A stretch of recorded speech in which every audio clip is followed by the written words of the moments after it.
आणि विरोधी पक्षनेते विजय वडेट्टीवार सध्या बोलतात, थेट जाऊया। बताएंगे कि 2 घंटा के मीटिंग में महाविकास आघाड़ी ताकत से मजबूती से आगे कैसे जाएगी, इसी के ऊपर ये मीटिंग का फोकस था। सर, बड़ा धक्का है कांग्रेस के लिए। अशोक चौहान देखिए, कांग्रेस से निकल के बीजेपी ज्वाइन कर रहे हैं। धक्का वक्का कुछ नहीं होता है, कोई जाने से पार्टी को बहुत कुछ धक्का मिलेगा, ऐसी बात नहीं होती है। कोई एक लीडर जाने से पार्टी को, ठीक है, एक बड़े लीडर थे, अब उनको क्यों गए इसके बारे में वो तो बताएंगे, हमें बताने की जरूरत नहीं है। बट जनता कांग्रेस के साथ है और ये लीडर जाने से कोई फर्क नहीं पड़ेगा। विचारों से जुड़ी जनता कांग्रेस के साथ है और कांग्रेस के ही साथ रहेगी। जो सर्वे भी हुए उससे डर के इन्होंने ये राजनीति शुरू की है, ऐसा मुझे लगता है, और डर के मारे ये डिस्टर्ब करने का काम कांग्रेस को, महाविकास आघाड़ी को किया जा रहा है।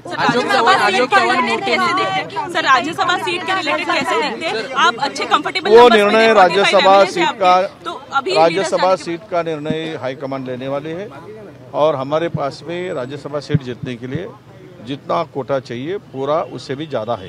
अशोक चव्हाण राष्ट्रीय मोठे नेते आहेत, त्यांचा निर्णय जो आहे तो केंद्रामध्ये घेतला जाईल। कुठेतरी अशोक चव्हाण यांना केंद्रामध्ये पाठवण्याचे संकेत जे आहेत ते भाजपकडून देण्यात आलेले आहेत। ते भाजपला विचारा, मला विचारून काय उपयोग। चला, थँक्यू।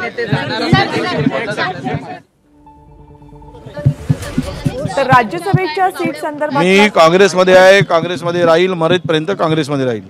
जो बोलतो आहे तो बदमाश आहे, नालायक आहे, चुकीनं बोलतो आहे, लोकांना चुकीचं काहीतरी सांगण्यासाठी करतो आहे, गुमराह करण्यासाठी करतो आहे, ह्या सगळ्या अफवा आहेत। अशोक चव्हाण यांच्या पाठोपाठ विजय वडेट्टीवार हेही भाजपच्या वाटेवर असल्याच्या चर्चा सुरू झाल्या होत्या आणि त्यालाच विजय वडेट्टीवार यांनी दिलेलं हे उत्तर।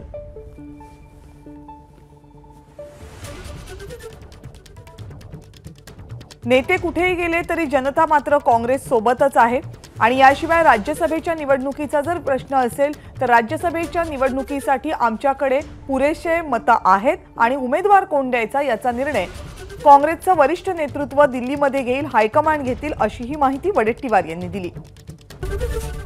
एबीपी माझा, उघडा डोळे बघा नीट।